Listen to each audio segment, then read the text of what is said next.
வார்த்தையில நான் பகிர்ந்து கொள்வதற்கு முன்பாக ஒரு சில காரியங்களை, நான் முக்கியமான காரியங்களை பகிர்ந்து கொள்கிறேன். கடந்த புதன்கிழமை நமக்கு ஒரு நாள் வேத தியான கூடுகை நடைபெற்றது. இது வழக்கமாக ஒவ்வொரு மாதமும் 2வது புதன்கிழமை தோறும் நடைபெற கதிர் சுத்தமாக நடைபெறும் என்பதை உங்களுக்கு அன்போடு கூட நான் தெரியப்படுத்துகிறேன்.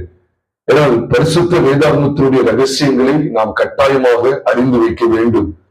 உங்களுக்கு நினைப்பூட்டுவதற்காக சொல்றேன், வருகிற மாதம் கத்திரிக்கு சுத்தமான வருகிற மாதம் மே மாதம் 2வது புதன்கிழமை நம்ம இந்த இடத்திலே வைத்து ஒரு நாள் வேத தியான கூடுகையை நாம் அனுசரிக்க இருக்கிறோம். அந்த ஒரு நாள் வேத தியான கூடுகையானது எப்படிப்பட்ட கருப்பொருளில் தியானிக்கப்படும் என்பதை நான் சுருக்கமாய் பகிர்ந்து கொள்கிறேன். பரிசுத்த ஆவியானவரை குறித்தும் அவருடைய வல்லமை, வரம், அந்நிய பாஷை, பற்பல பற்பல பாஷைகளா, அந்நிய பாஷையா, தூத பாஷையா, மனித பாஷையா, இந்த பாஷைகளுடைய காரியங்கள் என்ன, அந்நிய பாஷையை பேசிக் கொள்வது என்பது என்ன, அந்நிய பாஷை எப்பொழுது ஒரு மனுஷனுக்கு கொடுக்கப்படுகிறது, பரிசுத்தாவியானவர் ஒரு மனிதனுக்குள் எப்பொழுது வருகிறார் என்கிற பரிசுத்தாவியை பெற்றுக் கொள்வது எப்படி என்கிற பல சத்தியங்களை அந்த நாளிலே நம்ம கற்றுக்கொள்ள இருக்கிறோம். அதனால தயவு செய்து நீங்க வந்து பாருங்க. ஒருவேளை இந்த போன பைபிள் ஸ்டடி எப்படி இருந்தது அப்படின்னு நீங்க கேட்க விரும்புனீங்க, அப்படி அறிந்து கொள்ள விரும்புனீங்க அப்படின்னா யூடியூப் சேனல்ல கூட மகிழ்ந்து வருகிறது. அதனால நீங்க அதற்கு என்ன செய்யலாம், நீங்க தாராளமா அறிந்து கொள்ளலாம். போன பைபிள் ஸ்டடியில ஆதிகாலம் முதல் இருந்த ரகசியமும் திருச்சபையின் உருவாக்கமும் என்கிற தலைப்பிலே என்கிற கருப்பொருளிலே நாம் எல்லாரும் கர்த்தருடைய சத்தியங்களை தியானிக்க 4 மணி நேரத்துக்கு மேல சத்தியங்களை தியானிக்க கடந்த புதன்கிழமை ஆண்டு உதவி செய்தார். நீங்க முழுமையா கேட்டு பாருங்க. முழுமையா கேட்டு பார்த்தீங்கன்னா இந்த பரிசுத்த வேதம் முழுமையும் கிறிஸ்து சிலுவையில் அடையப்பட்ட கிறிஸ்துவை கொண்டே சகலமும் காண்பிக்கப்பட்டிருக்கிற சத்தியங்களை அறிந்து கொள்ள முடியும். ஏனென்றால் இதற்கு பூரணமான சத்தியம் என்று வேறு ஒன்றும் இல்லை. நீங்க யோசுவாவை குறித்தோ, மோசேயை குறித்தோ, அப்போஸ்தலனாகிய பவுலை குறித்தோ, பல தாசர்களை குறித்து நீ யாரை குறித்து எடுத்துக்கொண்டாலும் அங்கே தோண்டி பார்க்கும்போது சிலுவை பற்றிய உபதேசம் காணப்படுகிறது. நான் பொய் சொல்லவில்லை, கிறிஸ்துவுக்குள் உண்மையை பேசுகிறேன். அதனால ஒருவேளை உங்களுக்கு சந்தேகம் இருந்தா தாராளமா நீங்க அந்த வீடியோவை நீங்க கேட்டு பார்க்கலாம். அது 1 மணி நேரம் ஒரு 3 செக்ஷன்ல பேசி போன 1 மணி நேரம் 40 நிமிஷம் இருக்கும். நீங்க கேட்டு பார்க்கலாம். நிச்சயமாகவே அது உங்களுக்கு பிரயோஜனமா இருக்கும். அதனால அதுல சொல்லப்பட்டிருக்கிற சத்தியங்களை கூட நான் உண்மையிலே சகோதரத்தை கூட தம்பிட்டு கூட சொல்லிட்டு சொன்னேன். நான் கூட அது முழுமையை கூட சொல்ல, கொஞ்சம் தான் பார்த்திருக்கிறோம் அப்படி கூட சொன்னேன். ஏன்னா ஆவியானவரின் வெளிப்படுத்த வரைக்கும் கிறிஸ்துவின் பலியை குறித்து மாத்திரமே அதிகமா இல்ல, ஒட்டுமொத்த சத்தியங்களையும் பிரகடனப்படுத்தப்படுகிறது. ஒரு உதாரணத்துக்கு சிருஷ்டிப்பு எடுத்துக்கொண்டாலும் அங்கேயும் தோன்றினா கிறிஸ்துவின் செல்வதால் சிருஷ்டிப்பு குறித்து பார்ப்போமே. ஆனால் அங்கேயும் யோவான் 1ஆம் அதிகார சிருஷ்டிப்பு குறித்து, கொலோசி 1ஆம் அதிகார சிருஷ்டிப்பு குறித்து, ஆதியாகமம் 1ஆம் அதிகார சிருஷ்டிப்பு குறித்து, இந்த சிருஷ்டிப்பின் பின்னணி என்னன்னு பார்த்தா உள்ள தோண்டி பார்த்தா இந்த ரகசியம் என்னன்னா இயேசு கிறிஸ்துவை பற்றியது. அதனால ரோமர் 15ஆம் அதிகாரம் 15 மன்னிக்கவும் ரோமர் 16ஆம் அதிகாரம் 25, 26, 27 ஆதி காலம் முதல் இருந்த ரகசியம் என்று சொல்லி, ஆதி காலம் முதல் அடக்கமாக இருந்து பிற்காலத்திலே நம்முடைய தீர்க்கதரிசிகளுக்கு தெரியப்படுத்தப்பட்டதும் விசேஷமாக புதிய பாட்டு கால பரிசுத்தவான்களுக்கு வெளியரங்கமாக்கப்பட்டதுமான ரகசியமானது இயேசு கிறிஸ்துவை பற்றிய பிரசங்கங்கள் என்று, இயேசு கிறிஸ்துவை பற்றிய பிரசங்கம் தான் அந்த ரகசியத்தை வெளிப்படுத்தும் என்பதை திட்டவட்டமா காண்பித்து கொடுக்கிறதுனால சிருஷ்டிப்பிலையும் கிறிஸ்து இருக்கிறார். சிருஷ்டிப்பை முடித்து தேவன் ஓய்ந்திருந்தார் இருக்குது. அங்கேயும் சிலுவையில் அறியப்பட்ட கிறிஸ்துவ குறித்து எதிரிய 4ஆம் அதிகாரத்தில் பார்க்கிறோம். நீங்க அறிந்து கொள்ள வேண்டும் என்பதற்காக மீண்டும் நினைவுபடுத்துகிறேன். அது மாத்திரம் இல்ல, ஆதாம் ஏவாள் இந்த 2 பேரையும் பார்த்தாலும் எங்கேயும் கிறிஸ்துவின் செல்வதால் இவரின் எலும்பில் எலும்பின் மாம்சத்தில் மாம்சமாக இருக்க வேண்டும் சொல்லி முடித்ததுக்கு பிறகு இது நிமித்தம் புருஷனுடன் தன் தகப்பனை தாய் விட்டு தன் மனைவியோடு சேர்ந்து இருவரும் ஒரே மாம்சமாக இருப்பார் என்கிற சத்தியமும் கூட எபேசியர் 5ஆம் அதிகாரம் 30, 31, 32 சொல்லும் போது இவ்விதமான வெளிச்சத்தை காண்பிக்கிறது. நாம் அவருடைய சரீரத்துக்கும் எலும்புக்கும் உரியவர்களா இருக்கிறோம், மாம்சத்துக்கு எலும்புக்கு உரியவர்களா இருக்கிறோம். இது நிமித்தம் புருஷனானவர் இந்த அதே சத்தியம் கொண்டு வரப்பட்டு வேதம் என்ன சொல்லுகிறது, நான் கிறிஸ்துவையும் இந்த ரகசியம் பெரியது, நான் கிறிஸ்துவை பற்றியும் நான் ஆதாம் ஏவாளை பற்றி சொல்றேன்னு சொன்னீங்க. நீங்க எழுத்துவே இருக்க வேண்டியதுதான். அது சாதாரண ஒரு மனுஷன் படிச்சாலும் படிச்சிடலாம். நீங்க அப்படி பார்த்தீங்கன்னா ரகசியம் இருக்கு. ரகசியங்கிறது மறைவானது, உள்ளே பார்க்க வேண்டும். விதமாய் சத்தியங்களை தயவு செய்து நீங்க ஆராய்ந்து பாருங்க. ஆபேல் காயின்ட கிறிஸ்து வெளிப்படுறாரு. ஆமா, ஆபேல்கிட்ட எவ்விதம் வெளிப்படுறார்? அவன் பலி நிமித்தமா நீதிமான் சாட்சி பெறுகிறான். அவனுடைய பலி, அந்த பலி செலுத்தினான். காயினுடைய பலியிலும் உண்மையான பலியை செலுத்தி நீதிமானுடைய சாட்சி பெறுகிறான். குமாரனுடைய இரத்தத்தினாலே நாம் நீதிமான் ஆக்கப்பட்டிருக்கிறோம் என்று ரோமர் 5:9 வாசிக்கிறோம். அப்ப ஆபேலையும் சிலுவையில் அறியப்பட்ட கிறிஸ்து வெளிப்படுத்தப்படுறார். காயின்டையும் வெளிப்படுத்தப்படுறாரா? ஆமா. ஒருவரின் வார்த்தையை தள்ளினால் ஒரு நியாயம் இருக்கிற ஒன்று இருக்கிறது சொல்லி ஆண்டவர் சொன்னார். அப்போ காயினுக்கு தேவன் பேசுகிறார். காயினுக்கு தேவன் தமது வார்த்தையை பேசுகிறார். கிறிஸ்து காயினுக்கு அறிவிக்கப்படுகிறார். தேவன் தமது வார்த்தையாகிய கிறிஸ்துவை காயினுக்கு தெரியப்படுத்துகிறார். காயின் அசட்டை பண்ணுகிறார். அது நியாய தீர்ப்புக்கு ஏதுவாகிறது. அதனாலதான் எனக்கு தண்டனைக்கு ஏதுவானது என்று சொல்லி பார்க்கிறோம். நீர் எனக்கு இட்ட தண்டனை என்னால் சகிக்க இயலாது என்று காயினை சொல்லக்கூடிய விதத்துல காணப்படுகிறது என்றால் அங்கு கிறிஸ்து நீதி உள்ள நியாயாதிபதியால் தன்னை வெளிப்படுத்துகிறார் என்பதை மறந்து விட வேண்டாம். ஆக வேதம் முழுமையும் பரிசுத்த ஆவியாகிய தேவனும் பிதாவாகிய தேவனும் குமாரனாகிய தேவனை இவ்வளவாய் வெளிப்படுத்தி காண்பித்திருக்கிறார் என்று சொல்லி வேத முழுமையும் நீங்களும் நானும் பார்க்கவும் பிரியமானவர்கள். அதனால நூதனமான தப்பறையான செயல்கட்டு போகிற சத்தியங்களுக்கு அல்லது பிரசங்கங்களுக்கு நீங்கள் நானும் விலகி ஜீவிக்க அழைக்கப்பட்டிருக்கிறோம். ஒருவேளை நீங்க கேட்கலாம், தாழ்மையா இருக்கிறத பத்தி செய்தி இருக்கு, பரிசுத்தமாக வாழ்றதை பத்தி செய்தி, பல செய்திகள் நானும் கொடுத்திருக்கிறேன். தாழ்மையா இருக்கிறத பத்தி, பரிசுத்தமா இருக்கிறத பத்தி, பெருமையை களைவதை பத்தி, மாம்ச சிந்தை இருக்கக்கூடாது என்பதை குறித்து, தேவ சித்தம் செய்ய வேண்டும், சுய சித்தம் செய்யக்கூடாது என்று சொல்லி, அப்புறம் திருச்சபை எவ்விதமா உருவாக்கப்படும் சொல்லி பல தலைப்புகள்ல நான் கர்த்தருடைய வார்த்தைகளை பிரசங்கித்திருக்கிறேன். நான் அது எல்லாம் 100% தப்புன்னு சொல்லல.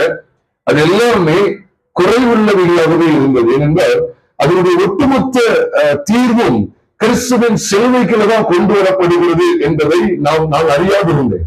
அதனாலதான் சில பிரசங்கங்கள்ல அருமை நாட்கள்ல கிறிஸ்துவின் சிலுவையை காண்பித்துக் கொடுத்து தாழ்மையா இருக்கு. இப்ப தாழ்மை வேணும், பெருமை அகற்றணும்னு சொன்னோன்னே நான் எவ்வளவுமா நடந்து கொண்டேன் அப்படின்னா, பெருமையை அகற்றி போடுங்க, பெருமை விட்டு வெளியே அப்படிதான் சொல்றேன்.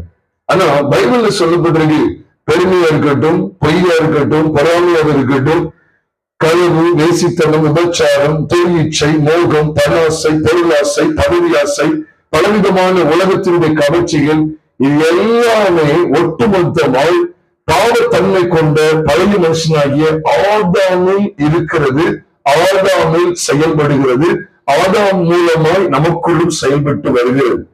அப்ப இந்த ஒட்டுமொத்த இந்த ஆதாமே சிலுவைக்கு போய்விட்டான் என்று சொல்லும் போது நாம் தாழ்மையை பெற்றுக்கொள்ளக்கூடிய இடமும் சிலுவை, பெருமையை கலந்து போடக்கூடிய இடம் சிலுவை.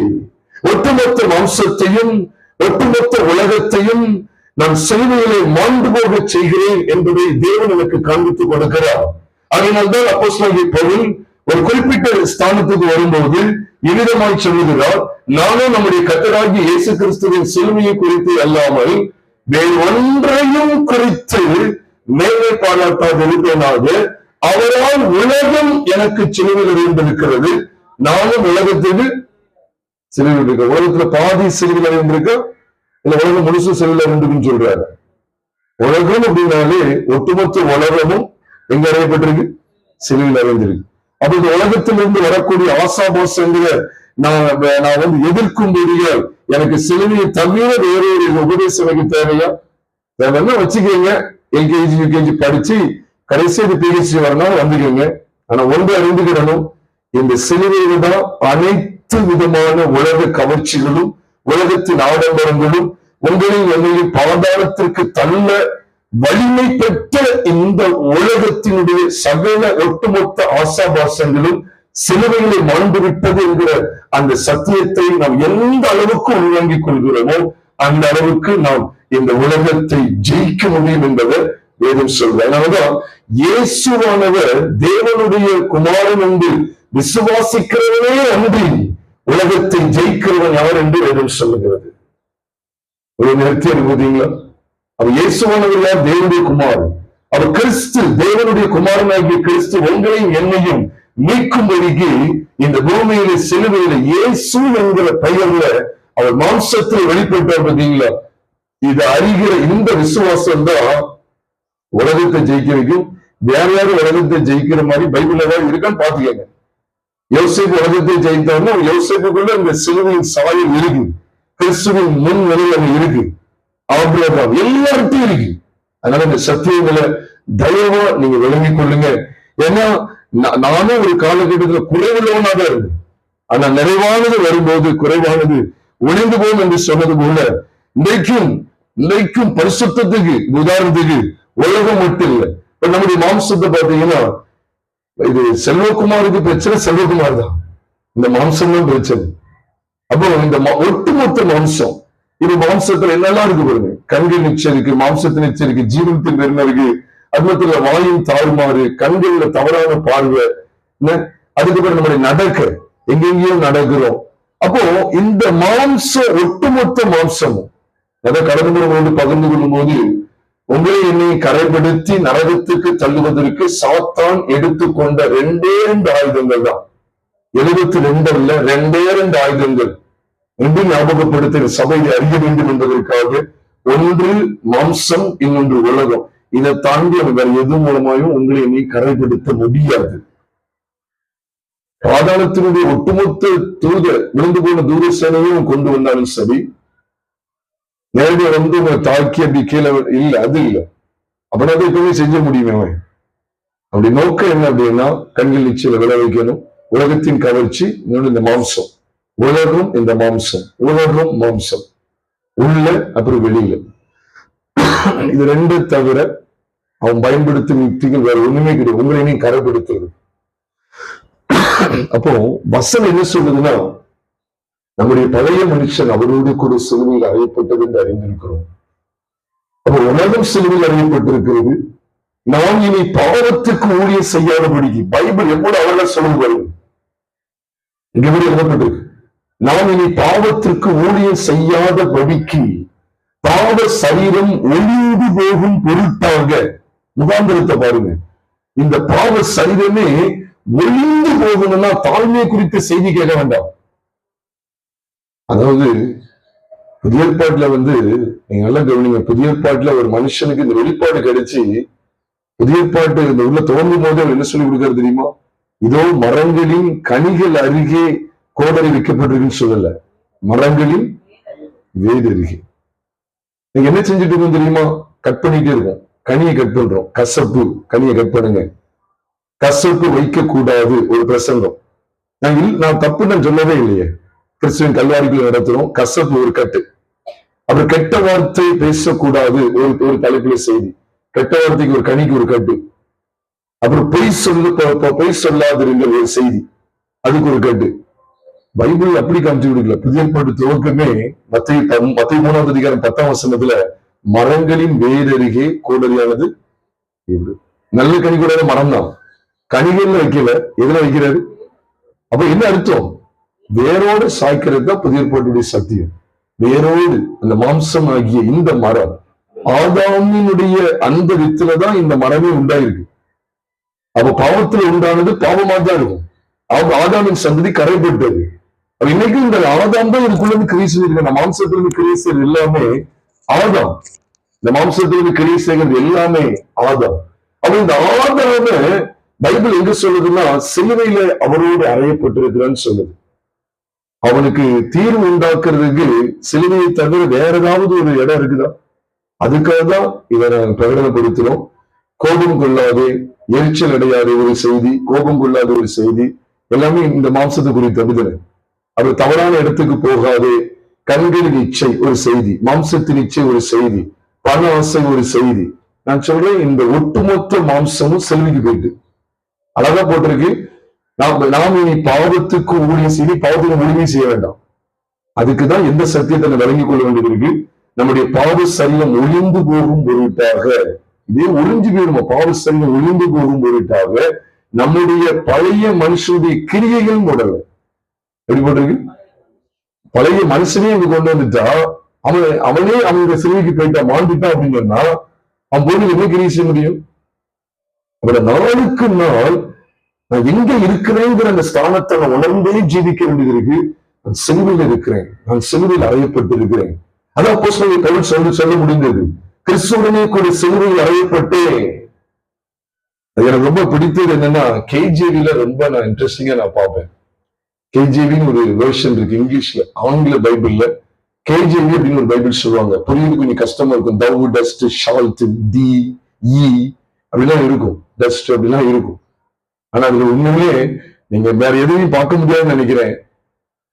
என்கேஜிவில கூட எப்படி போட்டிருக்குன்னா, I have been crucified with Christ அப்படின்றது. I have been crucified with Christ. ஆனா கேஜிவில் எப்படி இருக்குன்னா, I am crucified with Christ என்று பிரசன்ட் டென்ஸ்ல இருக்கு. நாளைக்கு கேட்டாலும் நான் சிலுவையில் அறையப்பட்டு இருக்கிறேன், நாளை கழிச்சு கேட்டாலும் நான் சிலுவையில் அறையப்பட்டு இருக்கிறேன். என்கேஜிவில் கூட இப்படி மாத்திட்டாங்க. ஐ ஹாவ் பீன் crucified. நான் அப்படின்னு நான் சிலுவையில் அறையப்பட்டு இருந்தேன், இப்போ பிரசன்ட் பர்ஃபெக்ட்ல எழுதியிருக்காங்க. இப்போ கொஞ்சம் நாளா சிலுவையில் அறையப்பட்டேன், இப்போ நான் கொஞ்சம் உலகத்துக்கு இடம் கொடுத்துட்டேன். கேஜிவில் அழகா இருக்கு. ஐ am crucified with Christ at the present. பிரசன்ட்ல இப்போ இப்போ இப்போ இப்போ இப்போ நாளைக்கு கேட்டாலும் இப்போ, ஒரு 2 நாள் கழிச்சு கேட்டாலும் இப்போ நான் சிலுவையில் அறையப்பட்டிருக்கிறேன், சிலுவையில் அறையப்பட்டிருக்கிறேன், சிலுவையில் அறையப்பட்டிருக்கிறேன். எவ்வளவு நேர்த்தியா இருக்கு பார்த்தீங்களா? இந்த வெளிச்சத்துக்குரிய உண்மையாவே என்னுடைய மாம்சமும் என்னை கரம் கொடுத்த துடிக்கிற இந்த உலகமும், ஒட்டுமொத்த உலகமும் சிலுவையில் அறைந்திருக்கு. அவரால் எனக்கு சிலுவையில் அறைந்திருக்கின்ற அந்த வெளிச்சத்தை தான் ஒட்டுமொத்த வேதாகமத்தில் நாம் பார்க்க முடியும். பெரியமானவர்ல ஆபிரகாம் சிலர் ஒரு இடத்துல தவறி போறவா இருக்கட்டுமே, அதை செயல்படுத்துறது சிலுவைதான். எப்பேற்பட்ட காரியமா இருந்தாலும் சரி, நம்ம ஆதியம் மன்னிக்கும் பழைய உடன்படிக்கையில சொல்லப்பட்டது போல பலிகளை சார்ந்த நம்ம தேவனை கட்டி சேர முடியும் இல்ல. அந்த ஒட்டுமொத்த பலிகளும் அங்கு காண்பிக்கப்பட்டதான பலிபீடமும் புதிய பாட்டு வெளிச்சத்திலே, புதிய பாட்டு சத்தியத்தின் வெளிச்சத்திலே பலிபீடம் கிறிஸ்துவின் சிலுவைக்கும் ஒட்டுமொத்த பலிகளும் கிறிஸ்து என்னும் ஒரே பலியையும் நமக்கு சுட்டி காட்டுகிறது என்பதை நீங்களும் நானும் அறியாதிருக்க வேண்டாம். அதனால இந்த சத்தியங்களை நாம் என்ன செய்யணும், கற்றுக்கொள்ள அழைக்கப்பட்டிருக்கிறோம். அது மாத்திரமல்ல, நீங்க வருகிற நாட்களில் தயவு செய்து நீங்க நேரம் கொடுத்து வந்து பாருங்களேன். பரிசுத்த ஆவியானவர் குறித்து இது உண்மையாக சொல்றேன், வித்தியாசமா தெரியும். இனிமே நான் பெரிய ஆள் அப்படிங்கிறதுக்காகவோ, அல்லது நான் ஒரு பெரிய ஆள் காண்பிக்க வேண்டும் என்பதற்காகவோ, அல்லது இந்த சபைதான் நித்தியத்துக்கு போகும் அப்படிங்கிறதுக்காகவோ அல்ல. இந்த சத்தியத்துக்குள் வருகிற எல்லாருமே நித்திய ஜீவனை சுதந்திரிப்பார்கள். அதனாலதான் பைபிள் தெளிவாக சொல்லுது, தேவன் தம்முடைய ஒரே பேரான குமாரனை விசுவாசிக்கிறவன் எவனோ அவன் கெட்டு போகாமல் நித்திய ஜீவனை அடையும்படிக்கு அவரை தந்தவர்களே இவ்வளவாய் உலகத்தில் அன்பு கூர்ந்தார் என்று நாம் பார்க்கிறோம். அங்கு வருகிற நாட்களில் நம்ம பரிசுத்த ஆவியானவர் குறித்த தெளிவான சத்தியங்களை படிக்க இருக்கிறோம். நானும் ஒரு காலகட்டத்துல செவத்துல போய் முட்டிக்கிட்டு இருந்தேன். செவர்ல போய் முட்டி சிலரை பார்த்து 2004, 5, 6 எல்லாம் செவர்ல போய் முட்டி இருக்கேன். முட்டுறேன்னா ஆமா உண்மையாவே நான் முட்டி இருக்கேன். முட்டி ஏன்னா அங்க போய் இப்படி புரோட்டகங்கள் அப்படி பார்ப்பேன், அப்படியே நினைச்சுவாங்க, அங்க போய் முட்டுவாங்க, அப்படி கீழே விழுவாங்க, அப்படி நம்மளும் அப்படி லாத்துன்னு போல இப்படி லாத்தி அப்படியே விழணும் அப்படின்னு சொல்லிலாம் நான் விழுந்து உண்மையாவே நிறைய காரியங்களை கால் வலி நிறைய வழிகள்ல தான் இருந்திருக்கிறேன். அந்த உண்மையே சொல்றேன், இந்த சத்தியத்தின் அடிப்படையில அந்நிய பாஷையும் அபிஷேகமும் பரிசுத்தாவின் வரங்களும் அந்த கிருபை எல்லாம் எதுக்காக கொடுக்கப்பட்டது? ஒரு மனுஷன் ரட்சிப்புக்கு பிறகு அவன் எப்படி அந்த பரிசுத்தாவியை பெற்றுக் கொள்றான்? பரிசுத்தாவியை பெற்றுக்கொள்வது அனுதினமா, அது பரிசுத்தாவின் நிறைவை பெற்றிருக்கிறது அனுதினம் நிறைவு பெற்றிருக்கணுமா? எல்லாவற்றையும் வேதத்தின் அடிப்படையில், சொந்த அபிப்பிராயத்தின் அடிப்படையில் அல்ல, இந்த வேதத்தின் அடிப்படையிலே உங்களோடு பகிர்ந்து கொள்ள முடியாதுகிறேன். இது முன்னாட்களே நாங்க உபவாச கூட்டத்தில் நாங்க பகிர்ந்து கொண்டதுதான். ஆனாலும் மீண்டும் நாங்கள் அதை எடுத்து அது முழுமையா, அதுவும் காணொலியில அதை வெளிப்படுத்துகிற ஒரு முகாந்திரமா இந்த காரியங்களை செய்கிறோம். ஆண்டவர் மகிமைப்படுவாராக. 2 வருடங்களுக்கு முன்பாக கூட நம்முடைய ஐக்கியத்தில் உள்ள 2 பேர் கேட்டாங்க, வெளியூர்ல வருவாங்க, அவங்களுக்கு தெரியும். 2 பேரும் இருக்கும். முன்னால என்ற கோபத்தோட கேட்கிற மாதிரியும் கேட்காங்க. ஒரு ஊழியத்தை முடிச்சு வரும்போது கேட்காங்க, ஏன்னா ரட்சிப்புக்கு சிலுவை, எல்லாமே சிலுவைன்னு சொல்றீங்க, எப்படின்னா இது அப்படின்னு கேட்காங்க. ஒரு 2-3 நிமிஷம் தான் இந்த இப்ப நான் சொன்னேன், இதுக்கு முன்னால உங்கள்கிட்ட பேசுறேன், 2-3 நிமிஷம் தான் இதை குறித்து பேசணும்னு கம்முன்னு ஆயிட்டாங்க. இப்ப வரைக்கும் நம்ம கூட ஐக்கியப்படுறாங்க. பிரிந்து போற மாதிரி இருந்து பிரிந்து ஒத்து போனாரு, 2 பேர்ல திரும்பவும் சேர்ந்துக்கிட்டாரு. இப்ப அவருடைய வாயிலும் என்ன பார்க்கணும் தெரியுமா? நிச்சயமா சொல்றேன், அதெல்லாம் பார்த்துக்கிட்டு இருக்கோம். அவர் கிறிஸ்துவின் மரணம் உயிர்த்தலை தாண்டி வெளியே எங்கேயுமே போக மாட்டார். ஆனா முதல்ல இஷ்டத்துக்கு என்ன போறது தெரியுமா? அது பரிசுத்தம், கர்த்தருக்கு கீழ்ப்படிதல், அப்புறம் கர்த்தருக்கு பயப்படுற பயம், எல்லாமே இங்கதான் இருக்கு. நான் இனி பாவத்துக்கு ஊழியம் செய்யாதபடிக்கு அப்படின்னு இடத்துக்கு வந்துட்டாலே அப்புறம் தேவனுக்கு ஊழியம் செய்யறேன். நான் பாவத்துக்கு இனி ஊழியம் செய்யவே கூடாதபடிக்கு இதைத்தான் ஆண்டவர் செய்திருக்கிறார். இந்த ஒப்பு கொடுத்தல் சிலுவைக்கு வருகிறதை தவிர வேறு ஒன்றும் இல்லை. அதனாலதான் சிருஷ்டிப்பிலேயே சிலுவை கொடுத்தாரு. என்ன சொல்ல யோவான் சபை குறித்த தரிசனம், சபை குறித்த வெளிப்பாடு எல்லாம் பூமியில பெற்றதுக்கு பிறகு வெளிப்படுத்த 4வது அதிகாரம் 1 வசனம் எல்லாருக்கும் தெரியும். ஏன்னு சொல்லி மேல கூப்பிடாது. மேல போன உடனே முதல் காட்சியில் தெரியுமா, இது ஒரு சிங்காசனம் இருந்தது, சிங்காசனத்தின் மேல் ஒருவர் வீட்டு இருக்கிறார். முதல் வெளிப்பாடு இங்கதான் தெரியுமா, நம்மளதான் பாக்குறாரு. உண்மையை சொல்லிட்டா தேவனையும் நம்மளையும் பார்க்கிறார். எபேசியர் 2:7 என்ன சொல்லுது, அவரோட கூட நம்மையும் எழுப்பி அவன் உன்னதங்களில் அவரோட கூட உட்காரவும் செய்தான். ஜெயம் உள்ளவனோ அவன் என்னோட கூட சிங்காசனத்தில் அமர்ந்திருக்க முடிச்சவன். இதைத்தான் அங்க பாக்குறாரு காட்சி. அங்க ஒருவர் உட்கார்ந்து இருக்கிறான். வெளிச்சம் என்னன்னா, உண்மையாவே அவரோடு நாமும் இருக்கிறோம். நாமுடைய மாம்சத்துக்கும் ஒரு எலும்புகளுக்கும் உரியவர்களா இருக்கிறோம். அங்க போய் அதைத்தான் பார்க்க சிங்காசனத்துல வீழ்த்திருக்கிறவர முதல் காட்சியை பாக்குறாரு. 4வது அதிகாரத்துல பார்த்தா, 5வது அதிகாரத்துல பார்த்தா அடிக்கப்பட்ட வண்ணமா இருக்கிற ஆட்டுக்குட்டியானவரை பார்க்கிறாரு. அவருக்கு 7 கொம்பு இருந்ததுன்னு போட்டிருக்கு. அவர் குறித்து உலக தோட்டம் முதல் அடிக்கப்பட்ட ஆட்டுக்குட்டின்னு சொன்னா, உலகத்தையே ஜெயிக்கிறதுக்கு உலக தோட்டத்துக்கு முன்னாலேயே கிறிஸ்து அடிக்கப்பட்ட ஆட்டுக்குட்டி அப்படின்னு பைபிள்ல இருக்கு.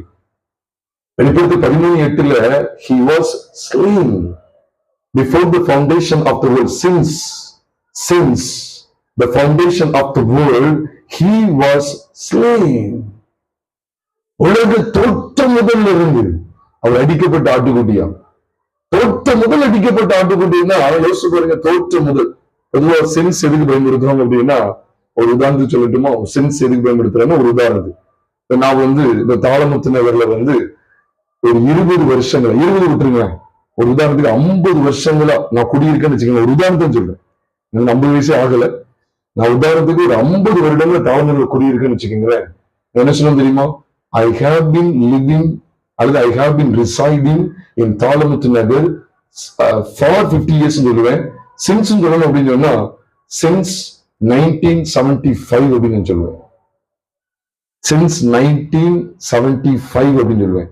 சின்ஸ் 1975 என்ன தெரியுமா, சின்ஸ் ஏன் போடுறோம், ஒரு வருஷத்தை மென்ஷன் பண்ணி சின்ஸ் போடுவோம். சின்ஸ் ஏன் போடுறோம்னா அதுல இருந்து இப்ப வரைக்கும்.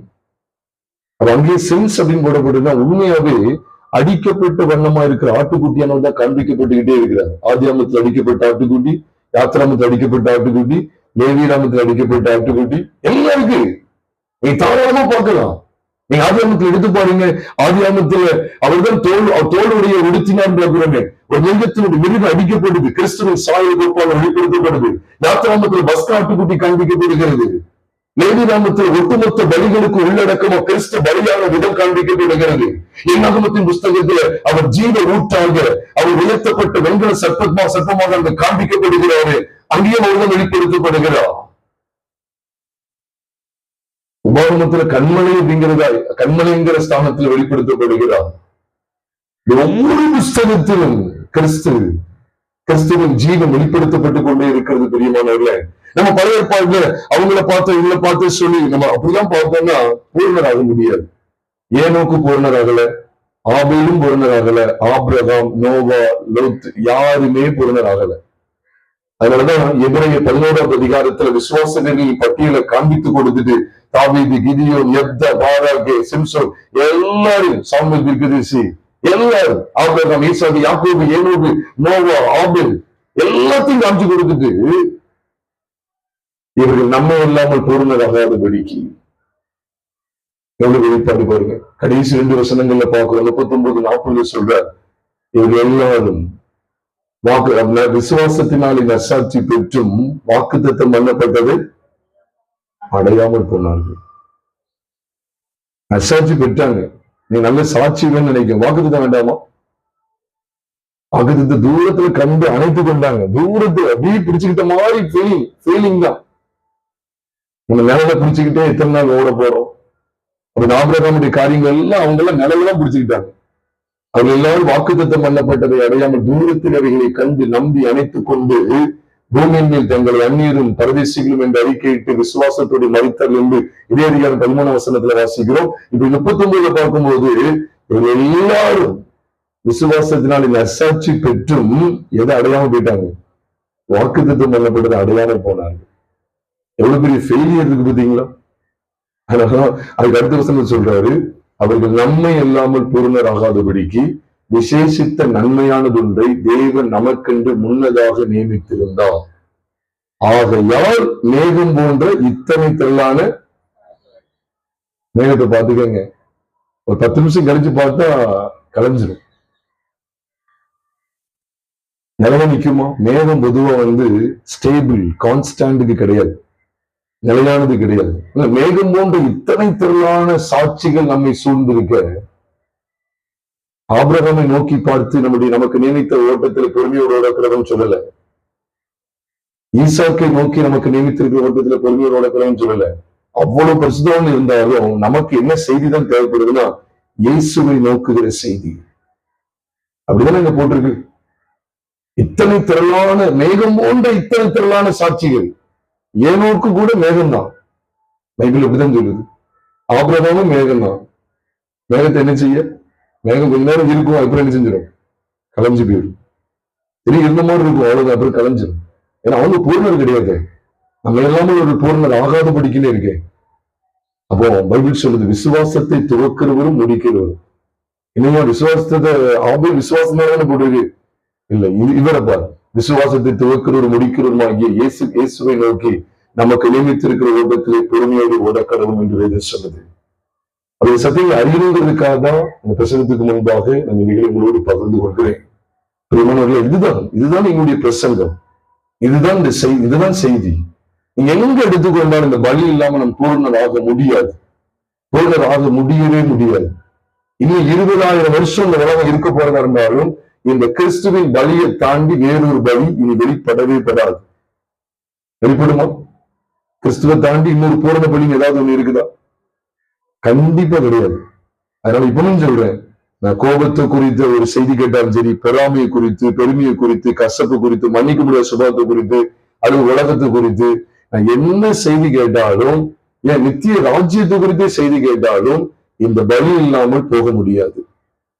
அதனாலதான் நமக்கு சங்கீதம் 50ஆம் சங்கீதம் 5ஆம் வசனத்துல போட்டிருக்கு, ஆண்டு எல்லாரையும் தன்னிடத்துல கூட்டி சேர்க்க மாட்டார் அவருடைய வருகையில. சங்கீதம் 50:5 சொல்லுது, பலியினாலே என்னோட உடன்படிக்கை செய்த என்னுடைய பரிசுத்தவான்களை என்னோட கூட்டுங்கள் என்பார். பாடல்களினாலே என்னோட உடன்படிக்கை செய்த பரிசுத்தவான்கள் இல்ல, பலியினாலே என்னோட உடன்படிக்கை செய்த என்னுடைய பரிசுத்தவான்களை என்னிடத்தில் கூட்டுங்கள் என்பார் என்று வேதம் சொல்லுது. இந்த பலியினால அவரோடு உடன்படிக்கை செய்கிற கிறிஸ்துவின் மரணத்தோடு நானும் என்னை மறிக்க ஒப்பு கொடுத்து இவ்விதமான சத்தியத்தில் பழித்திருக்க அழைக்கப்பட்டிருக்கிறோம். இந்த செய்தியை உங்களோடு கூட சிலுவையில் அறியப்பட்ட கிறிஸ்துதான். இந்த செய்திக்கு சிலுவையில் அறியப்பட்ட கிறிஸ்துவை பற்றியது சுவிசேஷகனுடைய பாதங்கள் என்று சொல்லி சுருக்கமாக உங்களோடு நான் பகிர்ந்து கொண்டிருக்கிறேன். இந்த சுவிசேஷகனுடைய பாதங்கள் எங்கே வருகிறது, எந்த காரியத்தை நமக்கு வெளிப்படுத்துகிறது என்பதை சுருக்கமாய் பகிர்ந்து கொள்கிறேன். ஒரு சுவிசேஷகனுடைய பாதங்கள், இது சில நாட்கள் நம்ம மனதில் ஓடிட்டே இந்த நாள்ல நான் பகிர்ந்து கொள்ளணும் அப்படிங்கிறத அன்று உணர்த்தி கொண்டே இருந்தான்.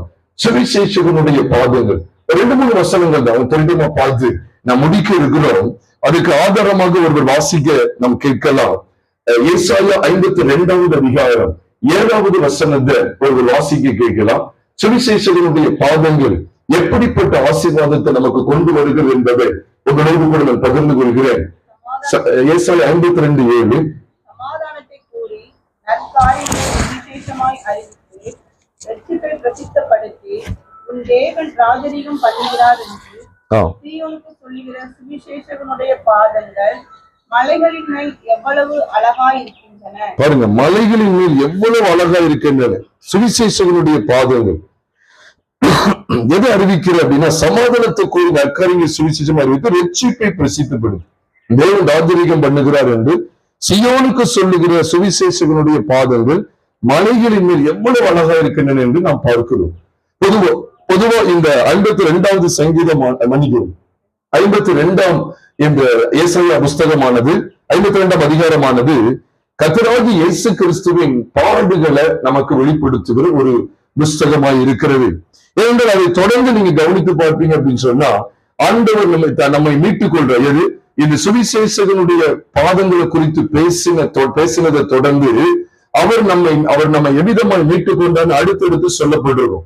மீட்டுக் கொண்டார், ரட்சிப்பை காண்பார்கள் என்று சொல்லி பூமியின் எல்லைகளில் உள்ளவர்கள் எல்லாரும் நமது தேவனுடைய ரட்சிப்பை 10ஆம் வசனத்துல பார்க்கிறோம் பாருங்க.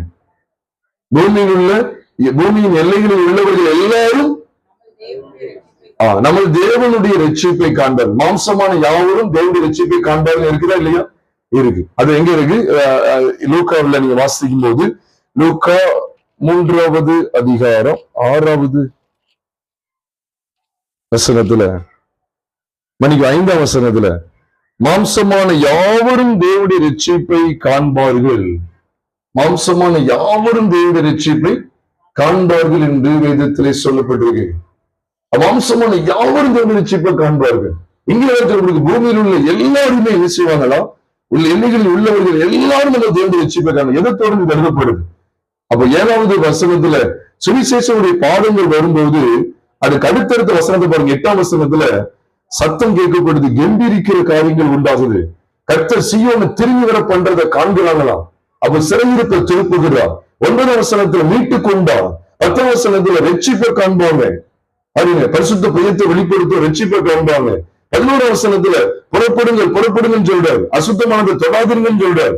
அப்ப அந்த ஒரு உன்னதமான ஒரு சத்தியங்களுக்குள்ள நடத்துகிறார். அப்ப இது எல்லாம் எதை தொடர்ந்துதான் வரணும் அப்படின்னு சொன்னா சிலுவையை தொடர்ந்துதான். 7ஆம் வசனத்துல சிலுவையை பற்றி செய்தீர்கள். சுவிசேஷகனுடைய பாதனை நான் தெளிவ புதிய பாட்டின் காண்பித்து கொடுக்க ஆண்டு எனக்கு உதவி செய்வாராக.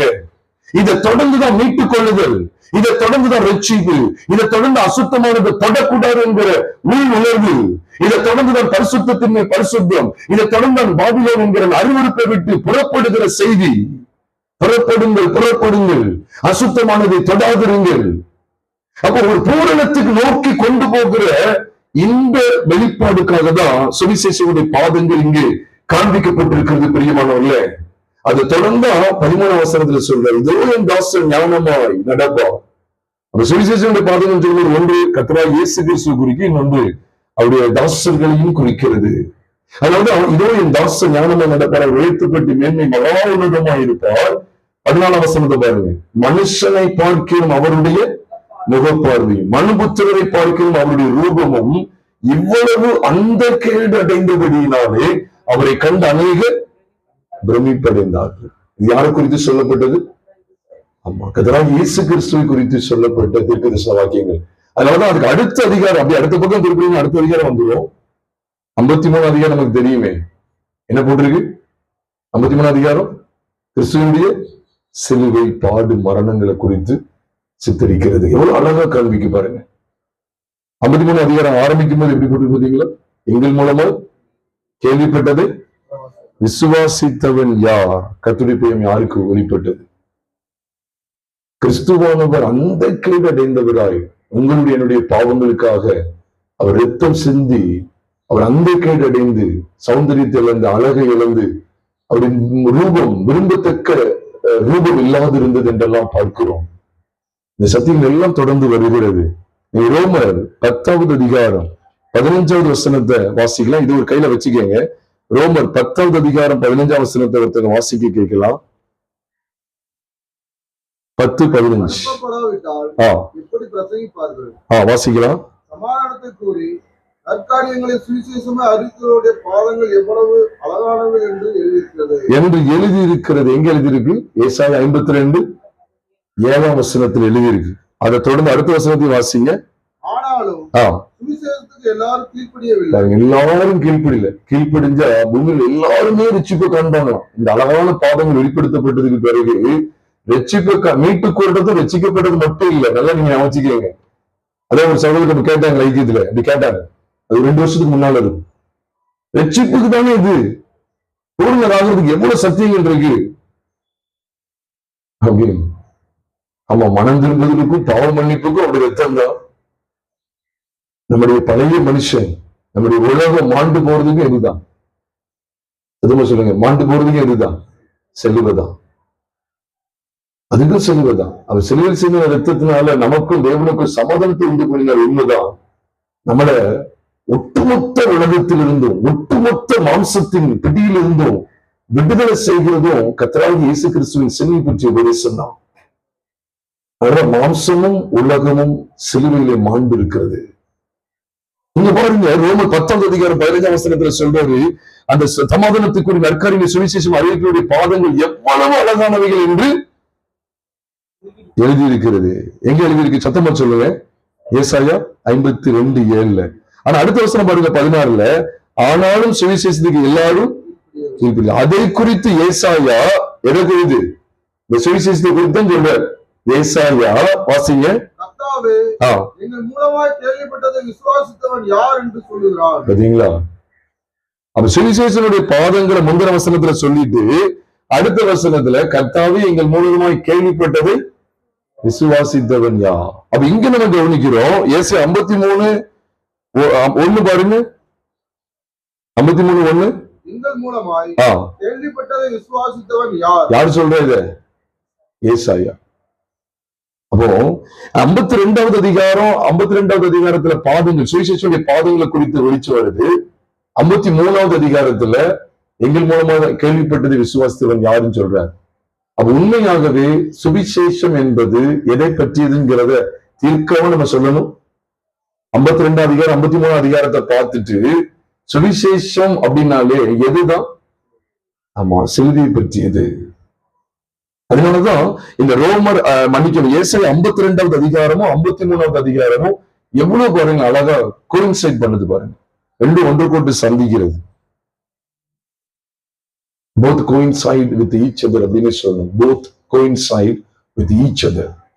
ரெண்டும் ஒன்றுக்கொன்று சந்திக்கிறது. எவ்வளவு மேன்மை பாருங்க. அதனாலதான் 52ல சுவிசேஷனுடைய பாதங்களை பத்தி பேசி மீட்பு உண்டாகுது, ரட்சிப்பு வருது, புறப்பட்டு போங்கிற அந்த அவசர செய்தி வருது, அந்த அழகான பாதங்கள் அறிவிக்கப்படுகிறது. நீங்க சுவிசேஷம் எப்படின்னா, ஒரு கடை ஆண்டு ஒரு கடையை வச்சிருக்கீங்கன்னா, இப்படிலாம் சொல்லியிருக்கேன். உங்க சாதாரண கடை இருக்குல்ல கிராமத்துல, இப்படிலாம் தப்பாலாம் செய்தி கொடுத்திருக்கேன், தப்பாலாம் சுவிசேஷம் அறிவிச்சிருக்கேன். மிக மிக தப்பு, முழுக்க முழுக்க தப்பாலாம் அறிவிச்சிருக்கேன். இந்த கடையை ஆண்டு பெரிய கடையா மாத்துவாருன்னு சொல்லி ஒரு மாசம் கழிச்சு போய் சந்திக்கன்னு வச்சுக்கீங்களேன். அவர்கிட்ட போய் சந்திக்கணும், பெரிய கடையிட்டு பார்த்தீங்கன்னு சொன்னோன்னே, அதனால வரல, நீங்க சொல்லிட்டு போனீங்க, நான் தேடலாமான்னு யோசித்தேன். பக்கத்து வீட்டுக்காரங்க அங்க போய் ஒரு இடத்துல மொட்டை போட்டு வந்தா நல்லா இருக்குன்னு சொன்னாங்க. அதை பண்ணிட்டு இங்க நல்லா ஆயிட்டு, அதெல்லாம் இருக்கட்டும் பிரதர், இயேசு வேண்டாம் இருக்கட்டும், நான் மொட்டை போட்டு நினைச்சேன், நான் இது இல்ல நல்ல லாபம் பார்த்துக்கிறேன் அப்படின்னு சொன்னா எப்படி இருக்கும் பாருங்க. சுவிசேஷம் என்பது ஒரு கூட்டத்தை வெளியே அப்படியே கொண்டு, சுவிசேஷம் என்ன நினைக்கீங்க? ஏதோ புறஜாதிகளுக்கு அறிவிக்க நினைக்கீங்களா? கிடையாது. சுவிசேஷம் என்பது புறஜாதிகளுக்கு அறிவிக்கப்படுகிறதும் தரமான சபைக்கும். அதுதான் சுவிசேஷனால என்ன அர்த்தம்? நம்ம பெருமா இப்படியே பழகிட்டோம். உங்க சுவிசேஷ அழைப்பா சபை அழைப்பா, உங்க சுவிசேஷ அழைப்பா சபை அழைப்பா, சுவிசேஷமா அப்படிங்க. சுவிசேஷம் என்ன அர்த்தம்? நீங்க அப்படியே ஆயிட்டு ஆழமான சத்தியங்கள் அப்படின்னா சபைக்கு, சுவிசேஷ சத்தியங்கள்லாம் புறஜாதிகள் நினைக்காங்க. சுவிசேஷம் என்ன அர்த்தம்? Good news, gospel. இயேசு கிறிஸ்துவை பற்றிய விசேஷங்கள் அத்தனையுமே சுவிசேஷம் தான். தேவனுடைய சத்தியங்கள் எல்லாமே நமக்கு சுவிசேஷம் தான். எல்லாமே சுவிசேஷம் தான். அப்படி மாத்திட்டாங்க. அவங்களுக்கு சுவிசேஷ அறிவிக்க போனேன், சுவிசேஷ அறிவிக்க போனேன், உங்களுக்கு சுவிசேஷ அழைப்பா சபை அழைப்பாங்க. எப்படி கேட்பாங்க, இவருக்கு சபை அழைப்பு கிடையாது அப்படின்னு சொல்லுவாங்க. அம்மா, எனக்கு என்ன சபை அழைப்பு? அப்போஸ்தலனாகிய பவுலுக்கு என்ன அழைப்பு நீங்க சொல்லுங்க, என்னுடைய அழைப்பை நான் சொல்றேன். அப்போஸ்தலனாகிய பவுலுக்கு என்ன அழைப்புன்னு கரெக்டா சொல்லிருங்க. அப்போஸ்தலர் அழைப்பா, தீர்க்கதரிசன அழைப்பா, சுவிசேஷகருடைய அழைப்பா, போதகர் அழைப்பா, அல்லது மெய்ப்பனுடைய அழைப்பா, அவருக்கு என்ன அழைப்புன்னு துல்லியமா சொல்லிருங்க. நான் என்னுடைய அழைப்பை நான் சொல்லியிருக்கேன். சகோதரர்களா, இந்த கிறிஸ்துவின் சரீரமாகிய சபையை கட்டி எழுப்புகிற பணியில தேவன் வைத்திருக்கிறார். ஒன்று அறிந்து கொள்ளுங்க பிரியமானவர்களே, எந்த இடத்துல அதான் சுவிசேஷனுடைய பாதங்கள் படுது பார்த்தீங்களா? இது என்ன வெளிப்பாடு தெரியுமா?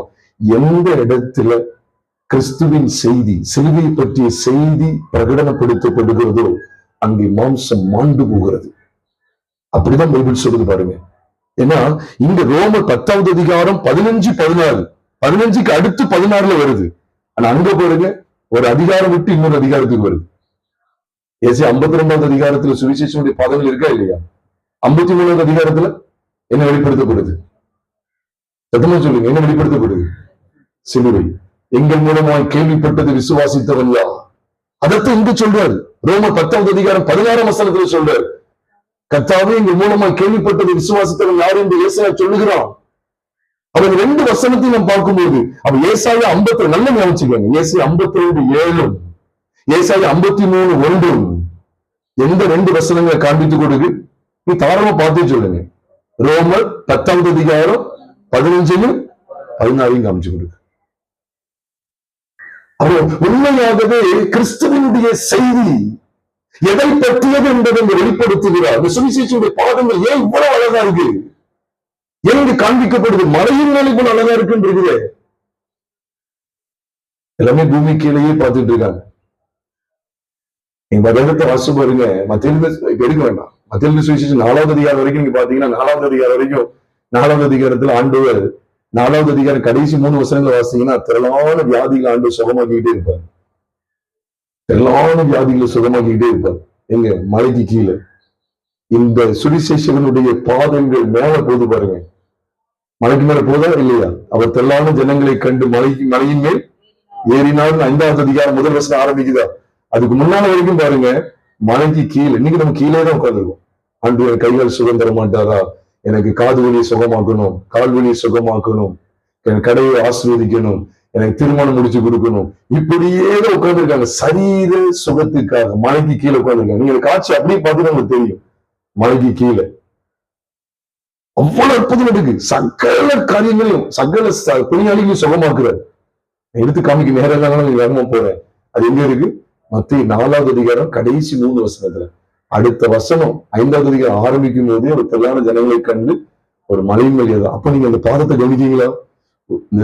அவர்தான் சுவிசேஷகன், அவர்தான் தீர்க்கதரிசி, அவர்தான் அப்போஸ்தலர், எல்லாமே அவர்தான். இவருடைய பாதங்கள் மலைக்கு மேல ஏறுது பாருங்க. ஒரு குஷ்டரோகி கூட அவர் சுகமாக்கல. மத்திய 5ஆவது அதிகாரம் 6, 7 3 அதிகாரங்களையும் மலையில தான் செய்தி கேட்டுக்கிட்டே இருக்காங்க. மலையின் மேலதான் இவருடைய பாதங்கள் பட்டுக்கிட்டே இருக்கு. ஒரு சரீரத்துக்கான காரியங்களும் வெளிப்படுத்தப்படல. உனக்கு இந்த கார் வருது, இந்த வீடு வருது, ஏதாவது வெளிப்படுத்தப்பட்டுச்சா? மலையில தான் இந்த சுவிசேஷனுடைய பாதங்கள் வெளிப்படுத்தப்படுது. அப்படி அர்த்தம் என்ன? நம்ம எல்லாரும் மலைக்கு மேல போய் ஊழியம் செய்ய சொல்றா நினைச்சிருக்கீங்களோ? மலைக்கு மேல போய் செய்யறது தப்பு கிடையாது, தப்பே கிடையாது. பூமியின் கால்வெடுத்துலையும் செய்யலாம். இது எழுத்தின்படியான அந்த அர்த்தத்தை குறிக்கல. இதோட உண்மையான அர்த்தத்தை நீங்க படிச்சு பாருங்க. மலைக்கு மேல ஒரு சரீர அற்புதத்தை அவர் செய்யல. போட்டிருக்குதா? மத்திய 5, 6, 7 ஏதாவது குருடனுக்கு பார்வை கொடுத்தது, சப்பானியை நடக்க வச்சது, மருத்துவ வீடுகள் பண்ணி ஏதாவது நடக்குதா? பாடிலி ஹீலிங் சொல்லி சரீர சுகம் எங்கேயாவது நடந்துச்சா? ஒண்ணும் கிடையாது. அவர் இறங்கி வரும்போது குஷ்டரோகிக்கு பிடிக்கும். அவர் தடுத்தான். 8ஆவது அதிகாரத்துல அவர் மலையிலிருந்து இறங்கி வந்த போது குஷ்டரோகி ஒருவன் அவரை நோக்கி, கீழே தான் இருக்காங்க குஷ்டரோகி, முடியாதவங்க, சரீர சுகம் எதிர்பார்த்து நிக்கிறவங்க. நம்ம இங்கேயும் வரமாட்டேங்குமே, மலைக்கு மேலேயும் வரமாட்டேங்குமே. இந்த மலைக்கு மேல பாருங்க என்ன அனுபவம் பார்த்தீங்களா? இதான் கிறிஸ்துவின் சிலுகை போட்டு. அதான் கொள்கை மலையில தான் வச்சிருக்க. கிறிஸ்துவின் சிலுகை எங்கதான் இருக்கு? இந்த பாதங்கள் பூமியிலேயே பட்டு வந்து எங்க போய் நிக்க பாருங்க. எங்க போய் நிக்க பார்த்தீங்களா? கீழே கிடந்து அழுகுறாங்க. ஆண்டவரேன்னு, உனக்கா அழாத, சரி சார் எனக்கா அழாத, உனக்காவும் பிள்ளைகளுக்கா அழுங்க. வெளிச்சத்தை சொல்ல வேண்டியது இருக்கு. கொல்கதா மலையில அவர் உங்களுக்காக எனக்காக ஆணிகளால் கடவப்பட்டு தொங்குகிறார். கொல்கதாவில இந்த மலைக்கு மேல வர அனுபவம் பயங்கரமானதுங்க. மோசையும் எலியாவும் அவரை சந்திக்கிறாங்க. அது எதுக்கு அடையாளம் தெரியுமா? மத்திய 17ஆவது அதிகாரத்துல இருக்கு. அது மிகப்பெரிய செய்தி. எலியா மோசே எதுக்கு அடையாளம்? மோசே நியாயப்பிரமாணத்துக்கு அடையாளம், எலியா தீர்க்கதரிசன ஆகமங்களுக்கு அடையாளம். மோசையும் தீர்க்கதரிசிகளும். அதுக்கு ஒரு பான சோத்துக்கு ஒரு சொல் பதங்கள் மாதிரி 2 பேரும் நிப்பாட்டிட்டாரு. மலைக்கு மேல எது பேசுறாங்க தெரியுமா? ஆண்டவரே, இன்னும் எத்தனை குஷ்டரோகிகளை நீங்க சுகமாக்க போறீங்க சொல்லுங்க. உங்களுடைய மரணத்துக்கு முன்னால நீங்க இன்னும் எத்தனை குருடர்களுக்கு, இன்னும் எத்தனை குருடர்களுக்கு நீங்க பார்வை கொடுக்க போறீங்க சொல்லுங்க. அப்படியே கேட்டாங்க. சொல்லுங்க, எதை கேட்டாங்க? அவருடைய மரணத்தை குறித்து பேசிக் கொண்டிருந்தார்கள். லூக்கா 9:30 அப்படிதான் வாசிக்கிறோம். மத்திய 17ஆவது அதிகாரத்துல அதான் சொல்லப்பட்டிருக்கு. அதுல மார்க்கு லூக்கா ரொம்ப தெளிவா இருக்கும். அவருடைய மரணத்தை குறித்து பேசுறாங்க. மரணத்தை குறித்து பேசிக் கொண்டிருந்தார்கள். எவ்வளவு பெரிய ஸ்லாக்கியம் தெரியுமா? மலைக்கு மேல அந்த சத்தம் தான் தெரியும். அவர் உயிர்த்தெழுதல் மர்மமாகிறார். உயிர்த்தெழுதலுக்கு இது முன் அடையாளமா காமிச்சாரா இல்லையா? அது மலைக்கு மேல காண்பிக்கப்பட்ட, நல்ல கவனிங்க, மலையில காண்பிக்கப்பட்ட காட்சி என்ன தெரியுமா? உயிர்த்தெழுதல். மலையில பேசப்பட்ட பேச்சு என்ன தெரியுமா? மரணம்.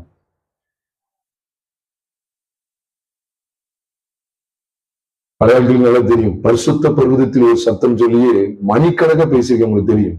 இந்த ஒரு சம்பவத்தை வச்சு இன்னும் நீங்க அறியாம இருந்துடாதீங்க.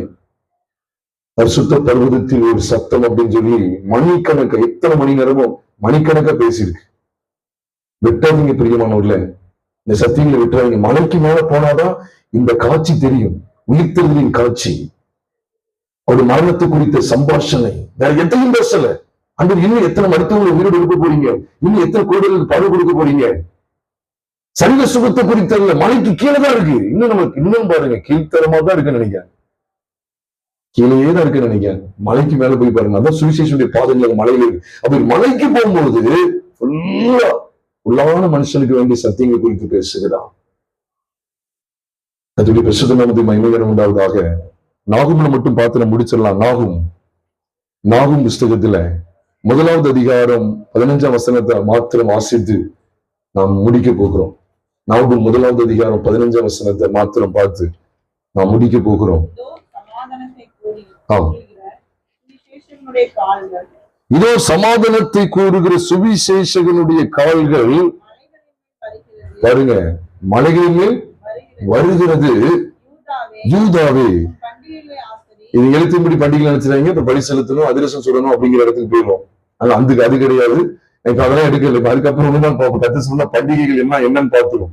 லேவியராகமம் 23 சொல்லப்பட்ட அத்தனை பண்டிகைகளை யாரை வெளிப்படுத்துதுங்கெல்லாம் பின்னாட்களை பார்த்துக்கலாம். இப்ப அதுக்குள்ள போகல. அப்புறம் உன் பொருத்தனைகளை செலுத்து சொல்லிட்டு, ஆமா இவர் வந்துட்டா, சுவிசேஷனுடைய பாதங்கள் கால்கள் வந்துட்டு வருது அப்படின்னு சொன்னா யாருங்க வர முடியாது? துஷ்டனை நீ வர முடியாது. இது உண்மையாவே நினைவேனுடைய ராஜாவை குறித்து இது சொல்லப்பட்டிருந்தாலும், நினைவேனுடைய அந்த சத்துருக்கள் குறித்து சொல்லப்பட்டாலும், நம்ம இந்த எழுத்தின்படி உலக சத்துருக்களை பார்த்துட்டு போறதுக்கு இல்லை. நமக்கு கோழியாத்து மாதிரி வீட்டு பக்கத்துல ஒருத்தர் கோழியாத்து மாதிரி சண்டை போடுறாங்க நினைச்சீங்கன்னா பட்டத்திற்கு தலையை வெட்டிடுவீங்களா? அது கிடையாது. நமக்கு சத்துரு யாருதான் சொல்லுங்க? பிசாசு, மாம்சம், உலகம் மாம்சம், அதை கொண்டு வருகிற பிசாசு, உலகத்தை மாம்சத்தையும் காண்பிக்கிற பிசாசு. அப்போ இந்த வசனம் என்ன சொல்லி பாருங்க, துஷ்டன் இனி உன் வழியை கடந்து வருவதில்லை, அவன் முழுவதும் என்ன ஆக்கப்பட்டான். இது எந்த வெளிப்பாடுல இருக்கு பார்த்தீங்களா? இந்த கிறிஸ்துவை பற்றிய செய்தி எங்க காண்பிக்கப்படுதோ அங்கு முற்றிலும் சங்கரிக்கப்பட்டான். துஷ்டன் முற்றிலும் சங்கரிக்கப்படுகிறான். அறகுறையான சங்காரம் கிடையாது. பாதி இழுத்துக்கிட்டுலாம் இல்லை. இழுத்துக்கிட்டு நம்ம எந்திரிச்சிருவோம். கொஞ்சம் அடிச்சு அவனை துவைச்சு வச்சிருக்கோம். இன்னும் கொஞ்ச நேரத்துல என்னது, இன்னும் கொஞ்சம் டைம் இருந்தா அவன் என்ன செய்வான், எலும்பு கூட வர வாய்ப்பு இருக்கு. ஆனா பைபிள் என்ன சொல்லுது? சங்கரிக்கப்பட்டான் இல்லை, எப்படி போட்டிருக்கு? முழுவதும் சங்கரிக்கப்பட்டான். சத்துருவை நாம் முழுமையாய் சங்கரிக்க வேண்டுமே ஆனால் முழுவதும் அவன் சங்கரிக்கப்பட்டானா. எந்த வெளிப்பாட்டை தொடர்ந்து இதோ உன் சுவிசேஷகனுடைய கால்கள் மலையின் மேல் வருகிறது, இதோ வருகிறது, பெற்றுக்கொள் பெற்றுக்கொள். நானும் தான் சொல்ல, இதோ வருகிறது சிலுவை பற்றிய உபதேசம், பெற்றுக்கொள். சுவிசேஷனுடைய கால்கள் எதை காண்பிக்கு? சிலுவை பற்றிய செய்தி. அது ஏசாயா 52, 53 இருக்கட்டும், ரோமர் 10 அதிகாரம் 15, 16 இருக்கட்டும். உங்களுடைய என்னுடைய பாவங்களை நிவர்த்தி செய்யும் பொருட்டு உங்களுக்காக எனக்காக கல்வாரி சிலுவைகளை பலியான கிறிஸ்து இயேசுவை காண்பித்துக் கொடுக்கிற இந்த சுவிசேஷகனுடைய கால்கள், சுவிசேஷகனுடைய பாதங்கள் எங்க வருகிறது என்று சொல்லப்படுகிறதோ அங்கு துஷ்டனுக்கு இடம் இல்லை. துஷ்டனே போகணும்னு சொல்ல வேண்டாம். அவன் பயங்கரமான துஷ்டன் தான். ஒரு துஷ்ட ஆளுகை, துஷ்டத்தனமா ஆளுகை செய்யணும் வருவான்னு அப்படி சொல்ற தானியலுக்கும் வெளிப்படுத்து கிடைக்கு. அங்கேயும் வருது ஒரு துஷ்ட மிருகம் வருகுதான். ஆனா உண்மையிலே என்ன செய்ய முடியாது. அதனால இந்த ரூட்டே வேற. இது ஸ்திரீயின் வித்து. எனக்கு நல்லா தெரியும், உனக்கும் ஸ்திரீக்கும் இதுதான் சுவிசேஷனுடைய பாதங்கள் வெளிப்படுத்தப்படுற இடம். அதான் சொல்றாரு, உனக்கும் ஸ்திரீக்கும், உன் வித்துக்கும் அவள் வித்துக்கும் பகையை உண்டாக்குவேன், அவர் உன் தலையை நசுக்குவான். சத்தமா சொல்லுங்க, அவர் உன் தலையை நசுக்குவான். அவன் முழுவதும் சங்கரிக்கப்பட்டான். எங்க? ஸ்திரீயின் வித்து. இந்த ஸ்திரீயின் வித்து தான் சுவிசேஷகனுடைய பாதங்கள். நம்ம தான் புதுசா வழக்கம் கொடுக்கிறோம். ஏசாயாவையும் ரோமரையும் ஒப்பிட்டு பார்த்தா இந்த சத்தியங்களுக்குள்ளதான் உங்களையும் என்னையும் தேவன் நடத்துகிறார். அப்ப கிறிஸ்து சிலுவையில நல்லதா இருக்கு. சகல துறைத்தனங்களின் அதிகாரங்களின் வெளியரங்க கோலமாக்கி உங்களுக்கும் எனக்கும் எதிரடையாக இருந்த கையெழுத்தை குறைத்து போட்டு அவைகளை சிலுவையின் மேல் அடித்து ஆணிகளால் அடித்து எவ்வளவு அழகா இருக்கு. அவருடைய தலையை நசுக்கினாரா ஸ்திரீயின் வித்து. இந்த ஸ்திரீயின் வித்து தான் ஏசாயா காமிச்சு கொடுக்கிறாரு. எங்க? ஏசாயா 52. அவர் முக ரூபம். ஆவியா இருக்கிற தேவனை இப்படி அந்த கோலப்படுத்த முடியுமா? நீங்க சொல்லுங்க. ஆவியா இருக்கிற தேவனை ரத்த கோலையாக்க முடியுமா? ஆவிக்கு ஏது சரீரம், ஆவிக்கு ஏது எலும்பு, எலும்பு சரீரம் உண்டா? அவர் மாம்சத்துல வெளிப்பட்ட விஷயத்த சுவிசேஷனுடைய பாதங்கள் என்கிற அந்த சத்தியத்துல எவ்வளவு தெளிவா காமிச்சு கொடுக்கிறார். அதனால்தான் சொல்ற, எங்கள் மூலமாய் கேள்விப்பட்டதை விசுவாசித்தவன் யார்? இதைத்தான் ரோமர் 10:16 வாசிக்கிறோம். இது எல்லாமே கிறிஸ்து இயேசுவை பற்றிய சுவிசேஷ வார்த்தைகள். சிலுவையை பற்றியது, சிலுவையை பற்றியது, சிலுவையை பற்றியது. இதை பற்றிய செய்தியை தான் நாகம்ல கொண்டு வர்றாரு. இதோ சமாதானத்தை கூறுகிற சுவிசேஷனுடைய கால்கள் மலைகளின் மேல் வருகிறது. யூதாவின் பண்டிகை ஆசிரியர் பொருத்தனை செய்வது துஷ்டன் இனி உன் வழி என்ன செய்வதில்லை இனி அப்படின்னு சொல்லிட்டார். அப்படின்னு என்ன அர்த்தம்? நாம் இனி பாவத்துக்கு ஊழியம் செய்யாதபடி. அவனால இங்க எடுக்க முடியாது. உள்ள எந்த பிடியும் பிடிதரமே இல்லைங்க. நம்ம மாம்சத்தை அவன் வந்து பயன்படுத்துறதுக்கு என்ன பிடிதல் இருக்கு? மாம்சமே சிலுவைக்கு போயிட்டுனா என்ன பிடிதல் இருக்கு? உலகத்தை கொண்டு நம்ம அசைக்க பார்க்கணும்னு வச்சுக்கோங்க. தேவ சித்தத்தை விட்டு விலக வைக்கணும். உலகத்தை கொண்டுலாம் பார்த்தா உலகமே சிலுவைக்கு போயிட்டு அப்படின்னு சொல்லும்போது அவனுக்கு என்ன பிடிதல் இருக்குன்னு கேட்கிறேன். அதான் அப்படி சொல்றாரு. சுவிசேஷனுடைய பாதங்கள், அவனுடைய கால்கள் மலைகள் மேல வருது. இனி துஷ்டன் இனி உன் வழியை கடந்து வருவதில்லை. இங்கதான் ட்ரூத். இதுதான், இதெல்லாம் சத்தியத்தை கொண்டு வர்றாரு. இனி துஷ்டன் உன் வழியை வர்றதில்லை. அந்த ரூட்ல வந்து பயணிக்க முடியாது. ஒரே பிசாசு போராட்டமா இருக்கு. சொல்லாதீங்க. சிலுவை பற்றிய சத்தியத்துக்குள்ள வாங்க. சிலுவையில் அவர் சகலத்தையும் பரிகரித்து விட்டா. சத்துருடைய சகல அதிகாரங்களையும் வல்லமை, அதனுடைய துறைத்தனங்கள் எல்லாவற்றையும் வெளியரங்கு கோலமாக்கி அவைகளின் மேல் சிலுவைகளை வெற்றி சிறந்தார் என்று கொலோசியர் 2ஆம் அதிகாரத்தில் பார்க்கிறோமே. 14, 15, 16, 17 ஆகிய வசனங்களிலே, அதுல 14, 15 போக வேண்டாம், 13, 14, 15 ஆகிய வசனங்களில் பார்க்கிறோமே. அதுதான் சொல்றாரு. அவன் என்ன செய்யப்பட்டான்? முழுவதும் சங்கரிக்கப்பட்டான் என்று அங்க காண்பிக்கிறான். முழுவதும் சங்கரிக்கப்பட்டான். அவன் நாகும் ஏதோ நினைவை குறித்த பாரமாக காண்பிக்கப்பட்டாலும் இது உள்ளான அர்த்தம் என்ன தெரியுமா? நினைவுக்கு வரக்கூடிய பெரிய அழிவை காமிச்சு கொடுத்தா உண்மையான அர்த்தம் என்ன தெரியுமா? உங்களையும் என்னையும் அழிக்க நினைக்கிறேன். அன்னைக்கு இஸ்ரவேலை அழிக்க எத்தனைத்த அசிரியாவை குறித்தான் பேசுறார். நினைவுங்கிறது அசிரிய ஜனங்கள், அசிரியாவுடைய தலைநகர் நினைவு. அந்த ஜனத்தினுடைய அழிவு குறித்து பேசுறாரு. இன்னைக்கு உங்களையும் அழிக்கிறதுக்கு யார்தான் துரிதமா இருக்கிற? பக்கத்து வீட்டே கிடையாது.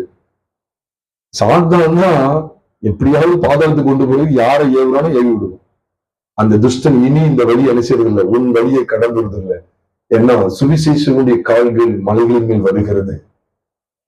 உண்மை சொல்றேன், இந்த சிலுவை பற்றி உபதேசம் இருக்குமே. ஆனால் துஷ்டனுக்கு அதிகாரமே கிடையாது. என்று சொன்னான், இயேசுவானவர் கிறிஸ்து என்று விசுவாசிக்கிற எவனும் தேவனால் பிறந்திருக்கிறான். தேவனால் பிறந்தவனை கொல்லாமல். இதுதான் அந்த லாஜிக்கு. இதுதான், இதெல்லாம் சுத்தி வரணும். சொல்றேன் 1 யோவான் 5:1 இருக்கு. இயேசுவானவர் கிறிஸ்து என்று விசுவாசிக்கிற எவனும் தேவனால் பிறந்திருக்கிறான். தேவனால் பிறந்தவனை பொல்லாங்கன்னு சொல்றாங்க. 5ஆம் அதிகாரம் கடைசியில் 19 நினைக்கிறேன். தேவனால் பிறந்தவனை பொல்லாங்கன்னு தொடான். அவனை பொல்லாங்கன்னு தொடான். அவன் தேவனால் பிறந்திருக்கிறபடியால் அவன் பாவம் செய்ய பொல்லாங்கன் அவனை தொடான். கிறிஸ்துவின் இந்த வழியில் வர முடியாது. அவன் முழுவதும் சங்கரிக்கப்பட்டான். அவன் ஒரு செய்தி வருது. என்ன செய்தி? ஒரு துணி, ஒரு ஜெய துணி வருது. உங்களுக்கு ஒரு செய்தி வருது. உங்களுக்கு அழிக்க நினைச்ச ஒரு சத்துரு அழிஞ்சிட்டானாயா அப்படின்னு சொன்னா எவ்வளவு இதா இருக்கும்? உங்க அழிக்க நினைச்ச சாத்தான் வந்து முழுவதும் சங்கரிக்கப்பட்டானோ. அவன் இன்னும் கிரியை செஞ்சுக்கிட்டு இருக்கான், இல்லைன்னு சொல்லல. ஆனா தேவன் என்ன ஒரு சத்தியத்தை வெளிப்படுத்துறாரு. கடைசி வரைக்கும் அவனை மேற்கொள்ள முடியாதுங்கிற ஒரு நல்ல ஒரு நிச்சயத்தை இந்த சுவிசேஷனுடைய கால்கள் மலைகளில் வருகிற இந்த வெளிச்சத்தில் தேவன் உங்களுக்கு எனக்கு வெளிப்படுத்தி காண்பிக்கிறாரே, நான் இதை அறிய வேண்டும் பிரியமானவர்களே. எல்லா சமூகத்தில் ஜெயமகமா அந்த நாள்ல கேட்கிற வார்த்தைகளின்படி ஆண்டவரே என்னை ஒப்பு கொடுக்கிறேன் என்று சொல்லி, துஷ்டன் இனி உன் வழியை கடந்து வருவதில்லை. அவன் முழுவதும் சங்கரிக்கப்பட்டான். ஏன் அவன் வர முடியாது? ஏன் மாம்சத்தை கொண்டு உலகத்துக்கு கொண்டு மேற்கொண்டு வர முடியாதா? ஆமா, அவனால வர முடியாது. ஏன்? சுவிசேஷனுடைய பாதைகள், இந்த சிலை பற்றிய சத்தியம் வெளிப்பட்டாயிற்று, சிலை பற்றிய உபதேசம் வெளிப்படுத்தப்பட்டாயிற்று. அதனாலே இந்த துஷ்டன் வழியை வருவதில்லை. அவனுக்கு வேறு பிடித்தரம் இல்லை. அத்தனை பிடித்தரத்தையும் ஆண்டவர் சிலுவைக்கு கொண்டு போய் விட்டார். அவன் முழுவதும் சங்கரிக்கப்பட்டான். அறகுறைகள் இல்லை, அவன் முழுவதும் சங்கரிக்கப்பட்டான். எங்கே கிறிஸ்துவின் சிலுவை பற்றிய உபதேசம் வெளிப்படுத்தப்படுகிறதோ அங்கே சத்துருவுக்கு ஆண்டவர் முடிவு கட்டுகிறதையும் வெளிப்படுத்துகிறார். அர்ப்பணிப்போம். ஆண்டவரே, ஒரே போராட்டம் இல்லை, அந்த அது இல்லை. நிறைவானது வரும்போது குறைவானது ஒளிந்து போகும் என்று சொல்லியிருக்கிறேன். இந்த சத்தியங்களுக்குள்ள நிலைத்திருக்கிற பாக்கியத்தை எங்களுக்கு தாங்க ஆண்டவரே. இதை விட பூரணமான பலி வேறு எங்கும் இல்லை ஆண்டவரே. எங்களை ஒப்புக் கொடுக்கிறோம். நீங்க பெரிய காரியங்களை செய்யுங்க ஆண்டவரே. அது யாருக்கும் வேண்டிய கிருபை ஒத்தாசையை கட்டிடுங்க. எதுவும் ஒரு தம்பிக்கு நேரம் நாங்கள் கடந்து போகிறோம். எங்களோடு இடைபெறும், எங்களை ஆசீர்வதிங்க. எங்கள் கர்த்தராகிய இயேசு கிறிஸ்துவின் நாமத்தில் ஜெபிக்கிறோம் நல்ல பிதாவே. ஆமென்.